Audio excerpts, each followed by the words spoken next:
বিসমিল্লাহির রহমানির রহিম।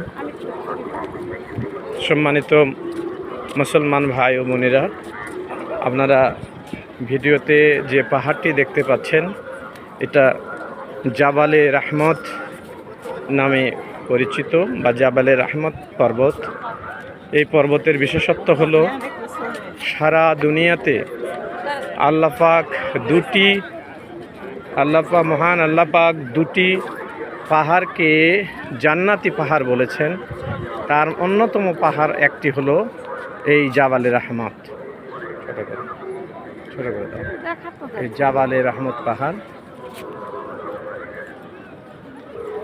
এই জাবালে রহমতের আরও উল্লেখযোগ্য বিষয় হলো রাসূল পাক সাল্লাল্লাহু আলাইহি ওয়াসাল্লাম এই জায়গাটিতে, আপনারা যেটা দেখতে পাচ্ছেন এই জায়গাটিতে, এই যে ওয়াল দিয়ে ঘেরার মতো যে জায়গা, সম্ভবত আল্লাহর রাসূল আমাদের প্রিয় হাবিব বিদায় হজের ভাষণ এই জায়গাটি থেকেই সারা মুসলিম জাতির উদ্দেশ্যে দিয়েছিলেন।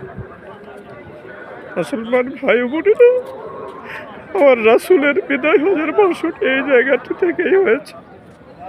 সেই মহান ভাষণে আমার প্রিয় নবী সমগ্র মানব জাতির জন্য একটি ঘোষণা দিয়েছিলেন যে, হে মানব সকল, আমি তোমাদের জন্য দুটি বস্তু রেখে গেলাম।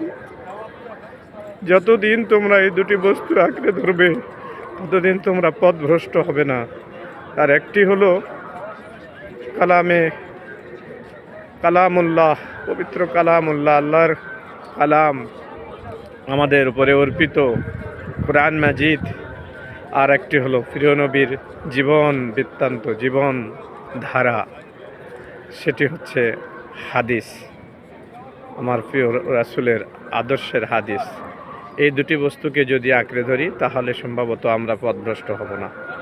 সবাইকে আল্লাহ পাক এই আরাফার ময়দানে আসার তৌফিক দান করুন। সেই সাথে আল্লাহ পাক আমাদেরকেও কবুল করে নিন। আমার পুরো পরিবারকে যেন আল্লাহ তোমার এই আরাফার ময়দানে অবস্থানের সুযোগ করে দেয়। আল্লাহ, আমি দেশবাসীর কাছে এই দোয়াই চাই, আপনাদের জন্য দোয়া করি। আল্লাহ সকলের মনে আশা পূরণ করে দিও। একটিবারের জন্য হলেও আল্লাহ তোমার এই আরাফাতের ময়দানে আমাদেরকে অবস্থান করার সুযোগ করে দিও। আল্লাহুম্মা আমিন। আসসালামু আলাইকুম ওয়া রাহমাতুল্লাহ।